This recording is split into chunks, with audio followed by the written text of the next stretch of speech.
After a tragedy or disaster, there's one aspect that makes a large impact in keeping the memory of the event alive. It's something that tends to draw people in and captivate them, making whatever happened seem closer, whether or not there was any actual personal connection. It's something that takes a story or a legend, something only seen in videos and photographs, and makes it tangible, literally. I'm talking about the artifacts and mementos left behind after an event, but not just any event. I'm talking about those events that shook nations, that were written into history books, catastrophes that changed the course of history. And when we think of artifacts and mementos, we often think of those personal items that were recovered, or objects from the location of where the event occurred. And while anything recovered from a disaster or a wreck or any big moment in history is important, those types of artifacts are not what this video is about. Born from three of the most infamous tragedies, I want to talk about three peculiar artifacts. And it's likely that you've never heard of them. Or at least not all of them. And here's the thing, these aren't objects that are just somehow tied to the event. You know, things merely present during the time of disaster. No, these artifacts are almost the disasters themselves. Frozen in time, each in their own unique way.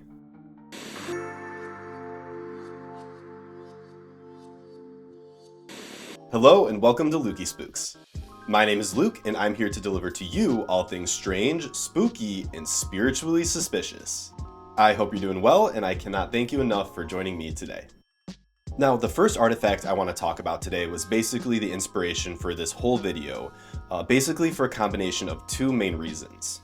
First, because it's tied to what's called a Black Swan event, which, if you aren't familiar with, a Black Swan event is an event in history that was sudden, improbable, and had a massive global impact. Secondly, when I first heard about this object, I was just incredibly taken aback due to its nature and just also the fact that I had never heard of this artifact before given its significance. So those are the themes that kind of tie everything together today. And viewer discretion is mildly advised because these objects are tied to mass casualty disasters and could be very triggering to a lot of folks. And with all of that being said, and without further ado, let's talk about our first artifact, the Twin Towers Meteor. The events surrounding what happened in New York City on the 11th day of September in 2001, which I'll henceforth be referring to as 911 because apparently YouTube does not like this topic and my channel is way too young to be getting flagged. But the shocking events of that day are well known and well documented, despite the lack of smartphones at the time. And I was pretty young at the time, but like so many others, I remember being glued to the television, watching footage of two wounded monolithic buildings as they just crumbled to the ground, as if in slow motion, leaving behind only a ghostly outline filled with toxic dust. 2,977 people died that day. The collapsing of the towers resulted in a field of wreckage that felt almost infinite. A 1.8 million ton pile of rubble and bodies left in the middle of New York City. So a massive operation was put in motion to transport debris from ground zero to landfills outside the city, most notably the Fresh Kills landfill on Staten Island. Crazy name, I know. But anyway, this debris was transported in order to sort out the crushed concrete, mangled steel beams, glass, wires, literally everything. And most importantly, victims, or what was left of them, to be identified and returned to mourning family members. And aside from salvaging human remains, a large aspect of this operation was deciding which wreckage should be kept as artifacts and for forensics, and which debris should be scrapped and even sold. And just a side note, it may seem incredibly insensitive when you first hear that a large portion of the steel from the Twin Towers was resold. But the truth was that this was really the most logical thing to do. There was more debris than the city was capable of handling, and there were more than enough important artifacts to fill museums, memorials, fire stations, and other public spaces across the country and even the globe.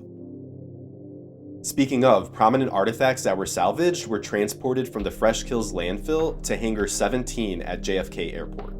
which, according to the 911 Memorial and Museum website, would become a location for the meticulous identification and preservation of the personal items of those killed and the remnants of the World Trade Center that would one day become artifacts of history. Hangar 17 at JFK International Airport became the central repository for these objects, simultaneously serving as a storage facility and a space of reflection until these artifacts would find new homes. Like the Memorial and Museum located at Ground Zero, which displays some of the most shocking and emotion-provoking artifacts from the aftermath. Things like the last column, which is a renowned 36-foot-tall piece of steel and the last column to be removed from the World Trade Center site. There's also the survivor staircase, which provided an escape route for hundreds of evacuees. Not to mention the displays of gigantic steel beams, warped from the megaforces and heat they experienced, like the subjects of a Salvador Dali painting. But there's one object at the Memorial and Museum in New York that seems to be a bit more elusive. Somewhat shrouded in mystery, an object that, in my opinion, hasn't gotten an amount of attention equal to its weight, which is the World Trade Center Meteor. And no, this object is not an actual meteor. This is what happened when 4 to 5 floors of one of the skyscrapers met millions of tons of pressure and intense heat as it collapsed to the ground. When those buildings seemed to just disintegrate into dust, this is what was actually happening. The meteor, also called the compression, also called a composite, is a chunk of 4 to 5 floors that's been crushed into a 4-foot-tall structure, composed of layers of steel, concrete, wires, and countless other materials like bathroom tiles, a pipe, and blackened pieces of carbonized paper. The meteor weighs about 12 to 15 tons, and like I said before, is about 4 to 5 feet tall. And it was hard to find exact dimensions, but a Redditor who has seen the meteor in person said it was about the size of a compact sedan. So there you go. And in general, it was hard to find a lot of concrete information on the meteor. Pun intended. It's something that's popped up relatively recently on social media, usually with a blurb about what it is and its significance. But when I tried to find out more about the history of it, or just documentation of it, the information is pretty sparse. The first mention I could find was in a 2005 New York Post article that referred to, quote, a 6-ton chunk of melted steel, pulverized concrete, and smashed furniture that has been dubbed the meteorite that will be trucked from storage to Hangar 17. Then there was an audio recording from an NPR interview from 2006 that took place at Hangar 17, where the interviewer mentions that she's looking at an odd structure called the compression, which is housed by itself in a locked room. And then she basically just goes on to describe what we've been discussing. But I do find it's weird that this object was specifically housed by itself in its own location, because there's no other mention of that with other artifacts. But there is one reason where I think they could have decided to do that, which we'll get into shortly. Now back to the 6-ton chunk that was mentioned in the New York Post article. Now that obviously differs from the 12 to 15-ton reported weight of the meteor that's currently circulating on social media, the one that's being housed at the museum and memorial, apparently. But that's not surprising at all, actually, because apparently there were dozens of these compressions that were discovered at Ground Zero. So it's likely that multiple compressions or composites were either collected or scrapped. I did find an image that I decided against fully showing, not because it's graphic or anything, but because it's owned by Getty Images and I couldn't find any other source. But it does show a compression just sitting in the mud at the Fresh Kills landfill, and I'm almost certain that this is the meteor that can be seen in the 911 museum today. I put a link to the image in the description of this video so you can take a look yourself. And at least to me, when I was trying to match up the patterns of the twisted metal, they seemed pretty identical. All that being said, the most engaging discussions I could find regarding the meteor were of course from Reddit. And 2 main things stuck out to me from these threads. One thing was that a lot of people commented on how they've been to the museum and had no idea the meteor existed and don't remember seeing it at all. And while others commented saying they vividly remember it just because of the whole concept having such a huge impact on them, there was enough of this non-remembering that a lot of people were commenting, describing the location of where they vaguely remembered this exhibit being in the museum. One Redditor commented, "If I remember correctly, if you're at the very basement level floor in the museum, it's inside one of the tower exhibit areas and it's toward the end. Kind of easy to miss or walk past." One person said, "It's right after you end the timeline of the day." Whatever that means. Another recalled, "It was sort of tucked away behind a semi-closed wall. There was a sign that said it likely contained human remains, so that probably played a part in that decision." And that brings me to my second observation. The vast majority of comments wanted to know one thing. Are there human remains in that compressed chunk of building? Huh? And that may be the first thing that popped into your head as well, and no judgment. What happened to the bodies during 911 in general is not a simple question to answer. But at least in this context, let's start with this, which is like the only official statement I could find regarding the meteor, which is the museum plaque, and I'm about to read the entire thing. "Scientific analysis has been unable to determine if this composite came from the north or south tower. Forensic experts identify it as consisting of compacted and heat-fused remains of approximately 5 floors. Their studies of surfaces, crevices, and interior fragments broken off from composites have found no evidence of human remains. Although the interiors of the composites cannot be fully examined without destroying them, experts contend that the intense heat and pressure required to create these artifacts would likely render the presence of identifiable human remains within them impossible. Still, when looking at this object, many wonder about its relationship with the people who perished." And without really knowing exactly what section of the building this was, there's no way to really know if there was anyone in that area of the building when it collapsed. And apparently these composites sparked a lot of debate. They underwent a lot of analysis in order to determine their contents. The controversy was if these composites should even be displayed because of the mere possibility of them containing human remains, even on a microscopic level. So this is only from my perspective and not having been to the museum before, but this artifact is difficult to find information on. There's only so many photos of it you can find, and I can't even determine exactly where it's located in the museum. Aside from a 2014 New York Times article that mentions it sits in a secluded alcove in the footprint of the North Tower. I couldn't find it in the background of any videos, and I couldn't find it mentioned anywhere on the 911 Memorial and Museum website, which catalogs all of the artifacts. And all of that just seems a little odd to me given the meteor's importance. Maybe it all just comes down to reverence and sensitivity regarding the topic, and I'm just too dense to see that clearly. I'd be super appreciative if anyone who's been to the museum or has seen this artifact in person can chime in, because I know artifacts move and they travel and they need to be taken away to be cleaned and preserved and like all of that stuff. But I'm also so confused and intrigued by the Redditor that said that she saw it partially blocked off with the sign that said it could contain human remains. And I guess that could be a total lie, but she's not the only one that's made these claims. I'm not sure, but maybe one of you knows. Please comment. But the whole human remains debate is actually not why I wanted to talk about the meteor. Surprisingly, it wasn't the first thing that popped in my head. What popped into my head was my first memories of seeing those buildings fall. Because of the scale of everything, it just seemed like it all happened in slow motion. Grainy images showing what looked like towers turning into dust. But the meteor shows us what was happening up close in the middle of the collapse. It demonstrates just how much force was behind the collapse as multiple floors slammed into each other in a pancake fashion, fusing into each other from unfathomable amounts of pressure and heat.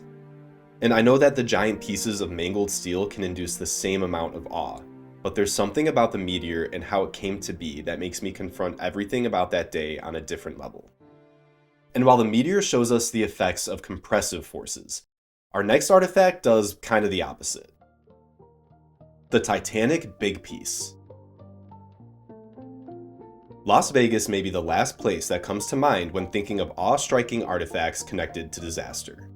But at the Luxor Hotel and Casino, amidst the camaraderie of the Vegas Strip, is exactly where you'll find perhaps the most striking piece recovered from the Titanic shipwreck. And I don't mean keepsakes from the ship's wealthy passengers. I'm talking about an actual piece of the Titanic's hull, the largest artifact to be raised from the wreck site at the bottom of the ocean, which has affectionately been named the Big Piece. A lot of the graphics and info for this part of the video come from Mike Brady and his team at Ocean Liner Designs. I highly recommend his YouTube channel. He answers basically every question about Titanic and other famous ships. And same with Sam at Historic Travels. Most importantly, these guys are super accurate. So great job, gentlemen. And I'll link their videos below if you're interested in learning more about the big piece. But anyhow, most people know the story of the ill-fated Titanic. If you don't, it was the largest passenger liner of its time, and it sank in the northern Atlantic Ocean on its maiden voyage in 1912 after crashing into an iceberg. More than 1,500 passengers and crew members lost their lives on the frigid, moonless night in the middle of the sea. And there was this movie about it, which made over $2 billion. The ship, which was about 883 feet long, ended up splitting in half during the sinking, resulting in the bow and stern hurtling to the bottom of the ocean separately.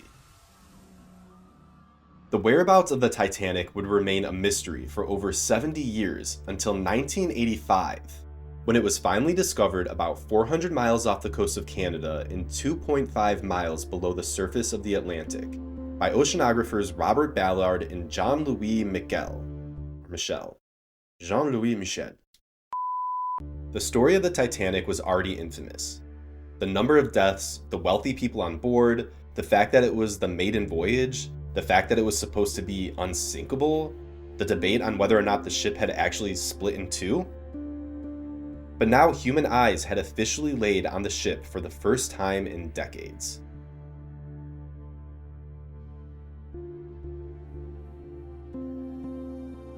And over the multiple deep-sea dives to the wreck, numerous artifacts were brought to the surface to be preserved, studied, and displayed for Titanophiles and history buffs. But the discovery of the big piece was something entirely different. It was found in the debris field of the wreck in 1994 and determined to be a part of the ship's hull, or outer shell, if you will. And while this does bring into question the ethics of artifact retrieval from sites like the Titanic wreck, which is another topic entirely, operations began to bring this giant piece of the Titanic to the surface. And if they could bring up this piece successfully, it would be a monumental accomplishment. Because despite what you may have heard, it's basically impossible to raise the Titanic. I know, it sucks. I want that to happen just as much as you. But first off, and circling back to the ethics discussion, it's a designated gravesite, so it's not going anywhere. Secondly, there is no way to bring it up while maintaining the integrity of what's left of the ship. The whole thing would just fall apart. On top of that, the likelihood that you and I will ever have the opportunity of seeing the Titanic resting at the actual wreck site is astronomically small. Again, it sucks. I know. Boo! You stink! What I'm getting at is that retrieving the big piece would give people an opportunity to actually be in the presence of the ship itself. Like an actual huge chunk of the Titanic. A chance to get as close to the liner as possible, in every sense. And not only that, but as we'll see, the big piece was in a section of the ship that was very close to where the Titanic split in half. So it's almost like the artifact represents a snapshot in time at the moment of disaster. Kind of like the Twin Towers Meteor. And the story of how the big piece was salvaged is fascinating in and of itself. In 1996, RMS Titanic Inc., the company that's basically in charge of everything related to the Titanic, especially artifacts. Well, they figured out a genius method to raise 20 tons of steel from 2.5 miles under the ocean. Ideally, and this is probably what you would think as well, is you'd want to attach something to the big piece that would allow it to float to the surface. But you can't use air, or any gas for that matter, because the extreme pressure at the depths of where the Titanic rests would just compress all that air into basically nothing. So that's where the idea of using diesel fuel came into the picture. Diesel fuel is lighter than water, meaning it rises above water. And since it's a liquid, it can't be compressed in deep water. So giant bags were filled with diesel fuel, and then heavy metal chains were attached to the bags to allow them to sink to the bottom of the ocean. At the wreck site, ROVs use robots to secure the diesel bags to the big piece, as well as other tethers to guide the artifact back to the surface. Then, those heavy chains that were used to weigh the bags down were released, allowing the diesel bags to rise to the ocean surface, carrying the big piece along with it.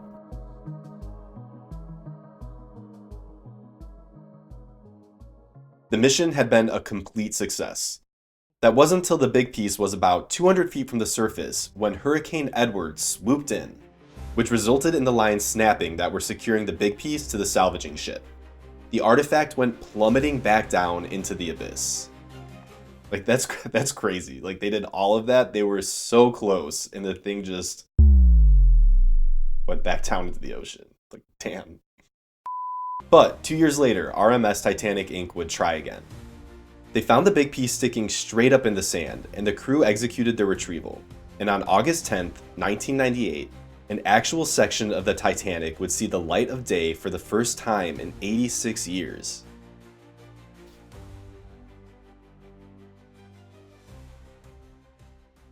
The big piece had to be carefully and meticulously handled in order to preserve what was left of it. It was power washed to remove rusticles, which are the product of iron-eating bacteria. And rusticles are those eerie, tentacle-like projections that cover the entire Titanic wreck. Then it was heavily treated and waxed to seal the artifact and prevent further breakdown and contamination. The most notable modification made to the big piece was that part of it was sectioned off in order to allow easier transport and display, resulting in one 15-ton piece, the actual big piece, and a smaller 2-ton piece, aptly named the small piece, which now lives in Orlando.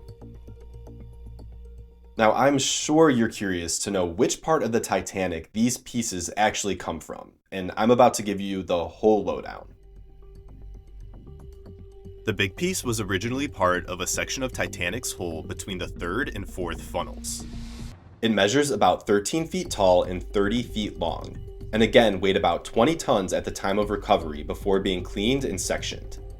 The piece still has portholes installed, albeit cracked and broken, and originally spanned 2 decks, C deck and D deck, and the portion that spans D deck was a section that was separated shortly after recovery. On one side of the piece, the one that faced the inside of the ship, we can see Titanic's frames, the beams that formed the shape of the hull, each one 36 inches apart in this area of the ship. As Mike Brady of Ocean Liner Designs puts it, if the frames are like the skeleton of the ship, then between the frames we see the shell plating that would make up Titanic's skin. The shell plating was made of individual steel plates around half an inch thick and ran along the entire length of the ship. And if the paint on the outside of the ship were still visible, you'd see the iconic yellow stripe splitting across the middle with black and white on either side. Each plate was dotted with dozens of rivet holes that secured the plates to the frames. And the riveting and shell plating in this section of the Titanic was more abundant because it was located near the middle of the ship, which would experience higher forces during voyages. But it's the inside of the big piece that really tells the most intriguing story. Along the C deck portion, we see huge portholes, about 2 feet in diameter.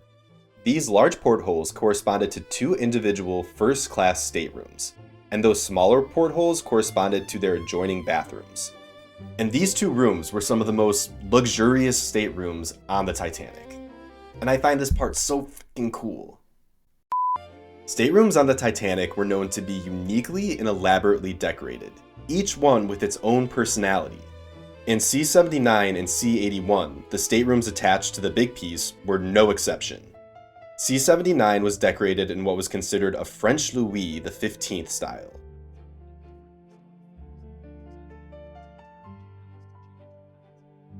Whereas C-81 looked vastly different, decorated in a British Georgian style. And if you were wondering, these rooms were actually unoccupied during the ship's maiden voyage.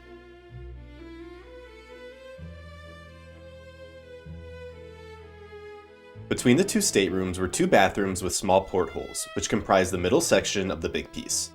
There was even a piece of brass fitting from the bathroom piping attached to the big piece when it was first retrieved. Below these staterooms on C deck was the enormous galley and pantry on D deck that would serve first and second class dining saloons.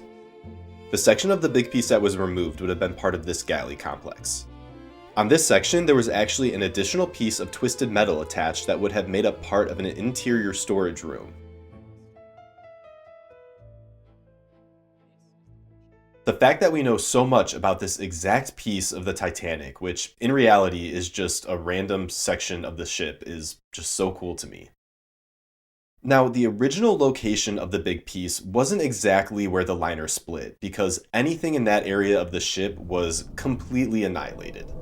But it's likely that the big piece was torn away from the rest of the ship due to its proximity to the split zone and from the immense amount of hydraulic forces it faced as it plummeted.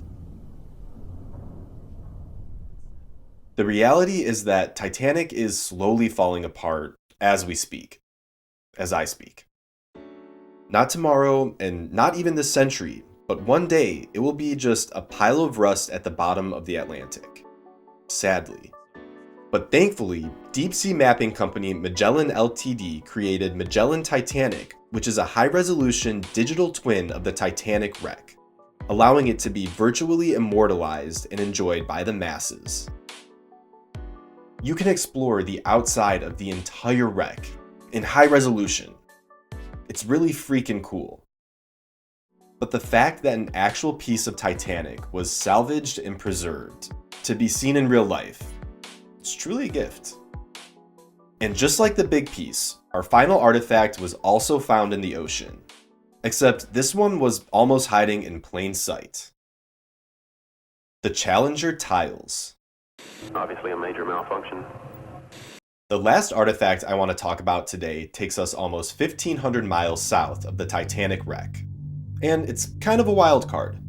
And the reason it struck me was because it was found so many years after such a devastating event. But the entire time it was hiding under the waves, right below where the tragedy took place. On January 28, 1986, the nation watched on live television as the Space Shuttle Challenger burst into a fiery ball and then fell to pieces off the coast of Cape Canaveral in Florida. Of the 7 astronauts on board, there were no survivors.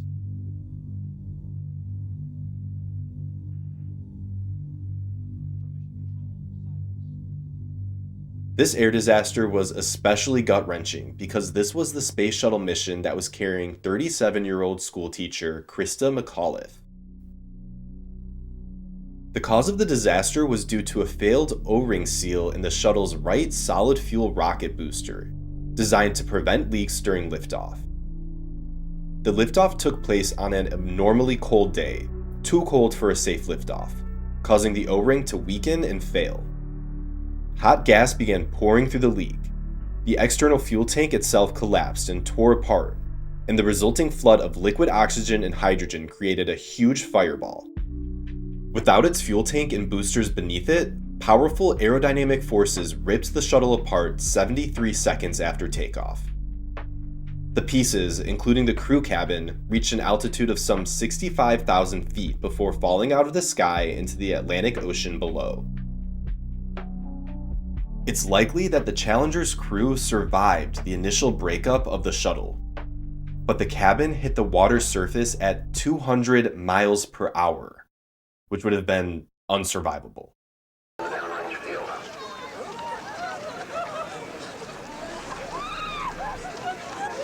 The nation was left shocked and heartbroken after what should have been a joyful and celebratory occasion.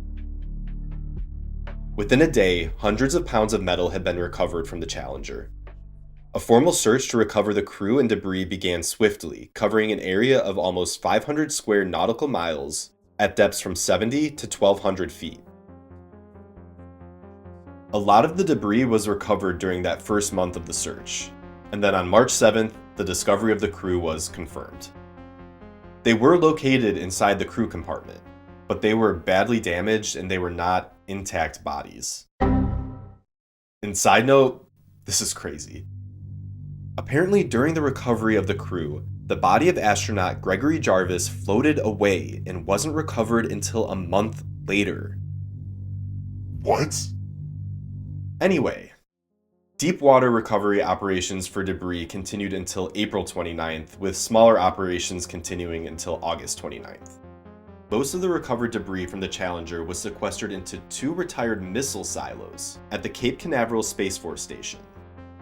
They used to be open to the public, but then were locked indefinitely due to deteriorating conditions. I've seen the words interred and buried used to describe the debris in these silos, so it's kind of like these silos act as mausoleums or unofficial burial sites to the Challenger remains. And although most of the important pieces of the Challenger were recovered, it's reported that most of the spacecraft, more than half of it, remained in the ocean. Like, that's crazy. Am I the only one that thinks that's crazy? Like, half the Challenger is just chilling off the coast of Florida, right now. And the next time debris would be discovered wouldn't be till 10 years later, when part of the left wing flap washed ashore on Cocoa Beach in the 90s. And it wasn't until 2015 that a collection of artifacts from the disaster were finally put on public display at the Kennedy Space Center in Florida, including a section of the Challenger's fuselage containing an emblem of the American flag. And that's like really about as much as anyone's been able to see of the Challenger, which is unfortunate because it's such an impactful event that took place in America's history. Fast forward to 2022. Divers are filming off the coast of Florida for a TV documentary about the curse of the Bermuda Triangle. Love it. My kind of TV documentary. And while searching for the wreckage of a downed World War II plane, what they actually discovered was not what they expected at all. But according to underwater explorer Mike Barnett, quote, "The significance of this large structure was readily apparent," unquote. The divers noticed it was a modern man-made object, and they didn't hesitate to contact NASA once they saw the large 8-inch tiles. After reviewing the footage, Mike Cianelli of NASA confirmed that this was a 15 by 15 foot segment of the Challenger shuttle, and it contained the large, square thermal protection tiles that are designed to prevent the aircraft from burning up upon re-entry into the atmosphere, as well as extreme temperatures in space. However, this section could be even bigger because it's evident that part of the artifact is submerged under sand. And Mike Cianelli stated that he's confident this could be the largest piece of the Challenger ever discovered. Now, these thermal tiles are super important on space shuttles. Over 24,000 foam tiles cover the bottom, nose, and wing edges of the spacecraft, protecting those surfaces most exposed to extreme temperatures so the shuttle doesn't just disintegrate.